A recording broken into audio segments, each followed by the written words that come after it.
डागबैरीच्या गुफेपर्यंत कर्जत सांडशी मार्गे तब्बल 6 तास लागले होते।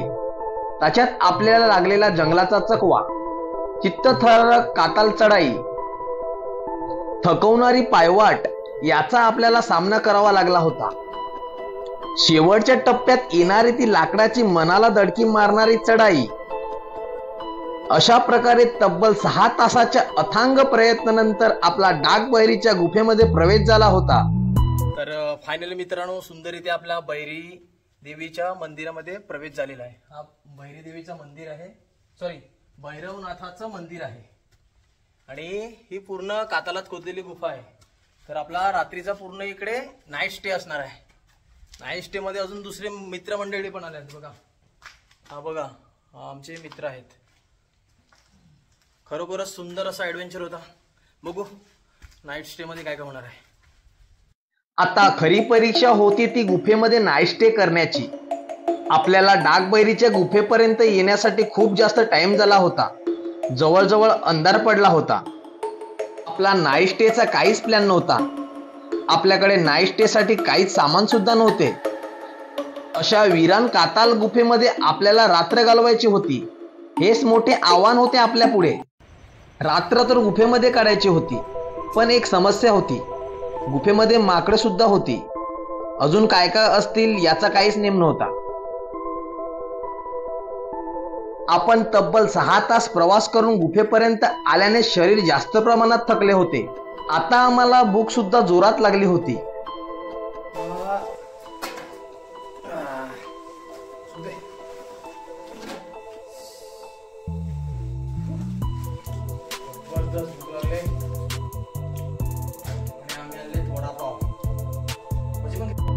सांडशी गावातून येत असताना आम्ही तब्बल 4 वडापाव घेतले होते। रात्रीसाठी त्याचा जेवण म्हणून उपयोग होणार होता। गुफेमध्ये पाण्याची सोय असल्याने पाण्याचा सुद्धा आता प्रश्न मिटला होता।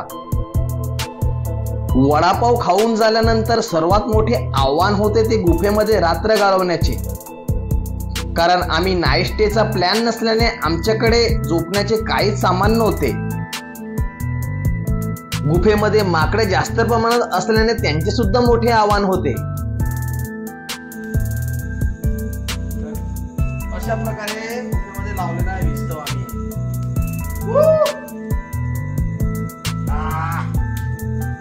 हळूहळू थंडी वाढत चालली होती। थंडीचा बचाव करण्यासाठी आम्ही गुफेमध्ये शेकोटी केली होती। शेकोटीमुळे तुमच्याकडे जंगली जनावर किंवा हिंस्र प्राण्यामुळे निर्माण होणारा धोका थांबतो व शरीरामध्ये उत्तम ऊर्जा निर्माण होते। त्यासाठी एखाद्या जंगलामध्ये किंवा वीरान काताल गुफेमध्ये रात्री मुक्काम करत असताना तुमच्याकडे शेकोटीचे साधन असणे अत्यंत महत्त्वाचे आहे। गुफेमध्ये एक चटई होती, त्याच्यावर विश्राम करून लवकर उठून सकाळचा सूर्य उदय बघायचा होता। गुड मॉर्निंग मित्रांनो, कसे आहेत? स्वागत आहे तुमचं नवीन एकदा सकाळमध्ये। आणि आम्ही रात्रभर बघा इथे झोपलो होतो। हा पूर्ण आमची गुफा होती आणि इथे आम्ही पूर्ण रात्रभर झोपलो होतो। आता आपण थेट थोडा वेळ इथे विश्राम करू, अजून थोडा वेळ 5 मिनिटं थेट जाऊ आपल्या परतीच्या प्रवासाला। डागबैरी ह्या रायगड जिल्ह्यातील सांडशी गावात स्थित बुलंद अशा गुफा आहेत। डागबैरीची उंची समुद्र सपाटीपासून 2700 फूट म्हणजे 823 मीटर उंचीचा अत्यंत दुर्गम आणि कठीण काथालात खोदलेल्या गुफा आहेत। या बहिरीच्या गुफेत शेंदूर फासलेले बहिरी देवीचे स्थान आहे, म्हणूनच ही बहिरी देवीची गुफा। महान इतिहासकार श्री गोपाल नीलकंठ दांडेकर यांनी डागबैरीच्या लेणीचा शोध लावला। डागबैरीचा वापर आजूबाजूच्या राजमाची किल्ल्यावर पहारा देण्यासाठी केला जायचा। डागबैरीच्या गुफेत आपला व्यवस्थितरित्या रात्रीचा मुक्काम झाला होता। आता खरे आव्हान होते ते आलेल्या त्याच मार्गाने खाली उतरायचे। तर आपल्याला इथून आता खाली उतरायचं आहे। जसं वरती चढलो तसं आपल्याला इथून थेट खाली उतरायचं आहे। तर आपला इथून चित्तथरारक प्रवास होणार आहे। चढायला तर आपण चढलो, इथून खाली उतरताना आपली बऱ्यापैकी हवा टाईट होणार होती। आता उतरताना तो उतरला।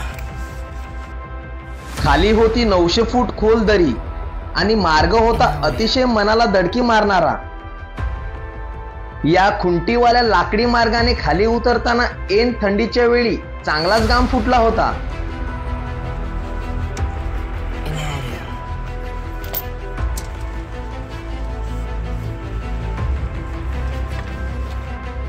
याच लाकडी मार्गाने खाली उतरताना बऱ्याच ट्रेकर्स मंडळीचा खाली पाय घसरून दरीत पडून मृत्यू सुद्धा झाला आहे.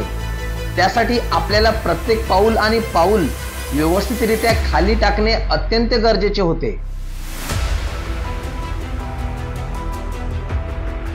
माझ्यासोबत आलेला सौरभ सुद्धा प्रत्येक पाऊल खाली टाकत व्यवस्थितरित्या खाली उतरत होता.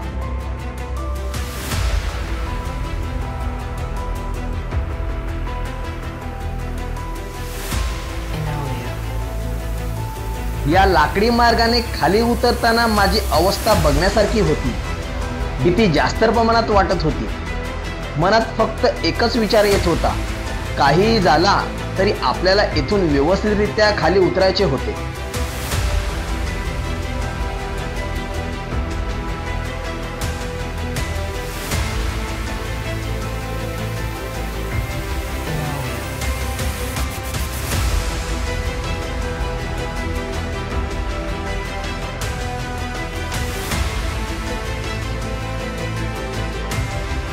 लाकडाच्या खुंटीचा पहिला थरार संपला होता.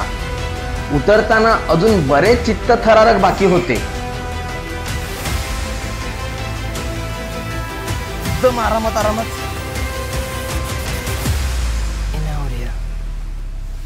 काळजाला घाव घालणारी अजस्र अशा काताल खडकांचा खडकर टप्पा पार करायचा होता. त्याच्या एका बाजूला काताल भिंत आणि दुसऱ्या बाजूला खोल दरी. हा आडवा वळण टप्पा ओलांडताना भीती जास्त प्रमाणात वाटायला लागली होती.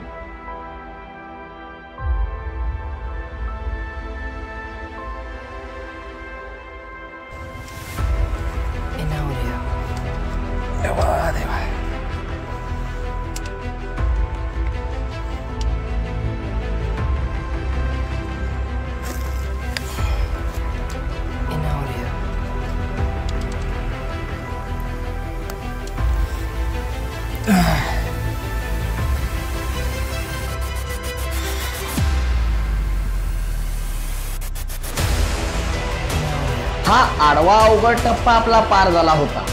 आता आव्हान होते ते दोराच्या साहाय्याने खाली उतरण्याचे.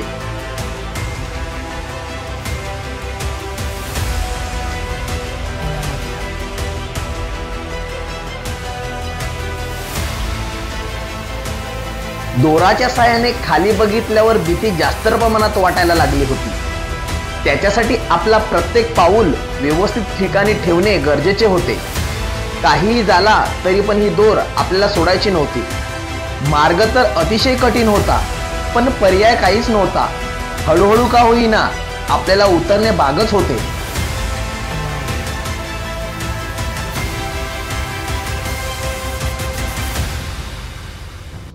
याच्या आधी आपण बऱ्यापैकी रॅपलिंग केली असल्यामुळे आपल्याला दोऱ्याच्या सहाय्याने उतरण्याची कल्पना तर होती. आणि सावकाश का होईना पण आम्ही दोराच्या सहाय्याने कातालकडे उतरत होतो.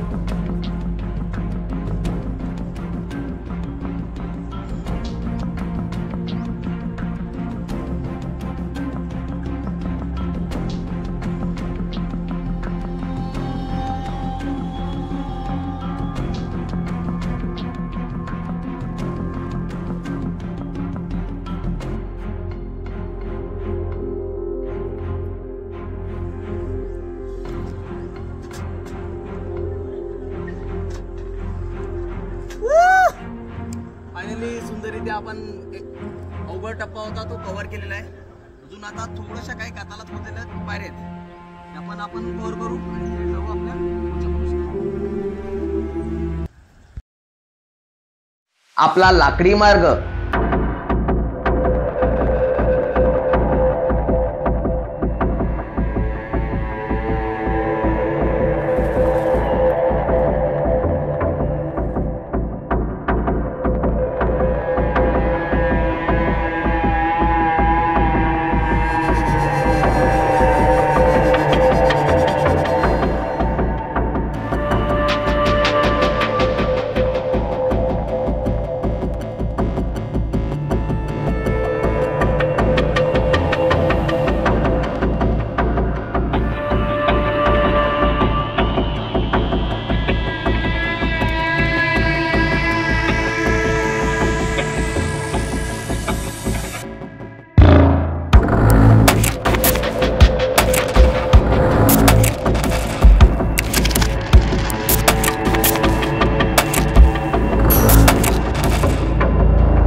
चित्ततारक होता तो आपण उतरलेलो काताल खडकाचा.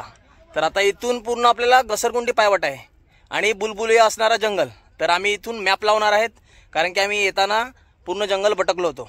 तर आम्ही जाताना ती गलती नाही करणार, म्हणून आम्ही आता इथून मॅप लावत सीधा कर्जतच्या दिशेने निघणार. चला मित्रांनो, थेट जाऊया आता आपल्या पुढच्या प्रवासाला. काताल पायऱ्यांचा टप्पा संपला होता. आता आव्हान होते ते घनदाट जंगलातून वाट काढत जायचे. येताना आम्ही याच जंगलात भटकलो होतो. त्यासाठी आम्ही आमच्याकडे असलेला दुर्ग ॲप लावला होता. तर आपण फायनली आलो त्या स्तंभ आहे या ठिकाणी आलो होतो आणि इथून आपली पायवाट होती अशी. आपण पूर्ण असा कातालकडे उतरून आलो या जंगलामध्ये आणि आपल्याला वाट विसरायची नाही, म्हणून आता मी मॅप लावतो आणि आपला थेट रस्ता इथून आहे दाखवले सर. आपल्याला जायचं आपल्या बेस विलेजपर्यंत. चला गौरव भाई, सौरभ. परतीचा प्रवास करत असताना आम्ही परत रस्ता चुकू नये याची वेळोवेळी तपासणी करत मगच पुढचा रस्ता पकडत असत, कारण आता आम्हाला हा घनदाट जंगल परत भटकायचा नव्हता.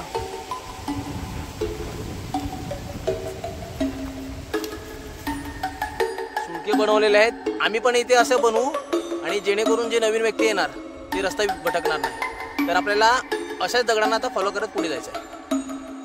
साधारण जंगलाचा 2 तासाचा प्रवास झाला होता. आपण ठिकठिकाणी डबल वाटेवर मॅपच्या सहाय्याने योग्य वाट पकडून दगडाचे सुळके बनवत चाललो होतो, जेणेकरून नवीन व्यक्ती या घनदाट जंगलातून वाट चुकणार नाही आणि तो योग्य वाटेने आपल्या डेस्टिनेशन कडे जाईल. हा त्यामागचा उद्देश होता. जेव्हा कोणी तुम्ही याल इथे, त्यासाठी आपण असं निशाणी म्हणून काहीतरी दगडावर दगड ठेवूया. म्हणजे कोणी एखादी व्यक्ती येईल ते या जंगलामध्ये भटकणार आहे, जसं आम्ही भटकलो होतो. पण आता तुम्ही आलात तर भटकणार नाही, म्हणून आलात कधी तर असे दगडावर दगड ठेवा. चला मित्रांनो, ऑलमोस्ट आपण आलेलो आहोत. चला काका, अजून किती बाकी आहे इकडून?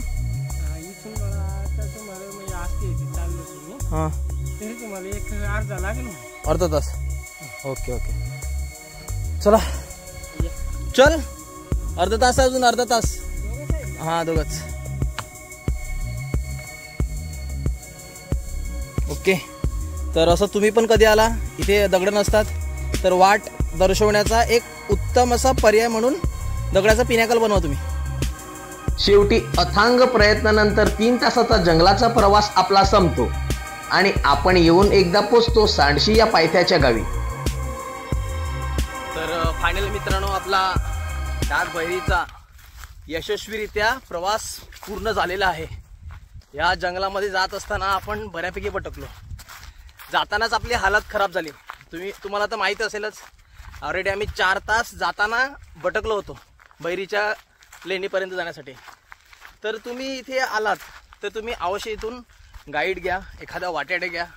500-600 रुपयाकडे बघू नका, कारण की हा जो जंगल आहे डागबैरीचा बऱ्यापैकी घनदाट आहे आणि तुम्ही क्षणाक्षणाला वाटा, असंख्य वाटा आहे तिथे. तर तुम्ही सहजरित्या हा वाट विसरू शकतात.